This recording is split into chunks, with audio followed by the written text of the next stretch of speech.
Scene 73, shot 4, take 1. Action. ফুলে যদি এতই কাটা গোলাপটা তুই তুললি কেন? প্রেমে যদি এতই ব্যথা সেই প্রেমে তুই ভুললি কেন? কি গো ডাইরেক্টর সাহেব, আমি তো 60 বলে দিয়েছি, কাট তো আর বলতে পারি না, এবার তুমি কাটটা বলো। Got it. Excellent shot, excellent.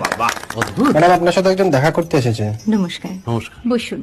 আপনার জন্য আমি চেক বইটা নিয়ে এসেছি ম্যাডাম। কি যেন নাম আপনার ডিরেক্টর সাহেব? পিনাকি মুখোটি। মুখুটি বাবু, আমি ভুতুরিয়া বাবুর কাছ থেকে পরে চেক নিয়ে নেব। আচ্ছা। আগে আপনার বাঁধানো বইটা দিন, দেখি, পড়ি, ভাবি। হ্যাঁ, না মানে সেটা এখনো ঠিক তৈরি হয়নি। ও, তাহলে সেটা আগে ঠিক করুন ভাই, তারপর চেক টেক হবে। কিছু যদি মনে না করেন ম্যাডাম, আপনার হাতে, আরে এটা তো কুমারীর চরিত্র, ওই আংটিটা। ওই যে বললাম ভাইটি, আগে আপনার বইটি রেডি করে আনুন। ও হ্যাঁ, আপনি বোধহয় জানেন না যে মায়া কুমারী তার আংটি কখনোই খোলে না। সে কুমারীর পাটেও খোলে না, বেধবার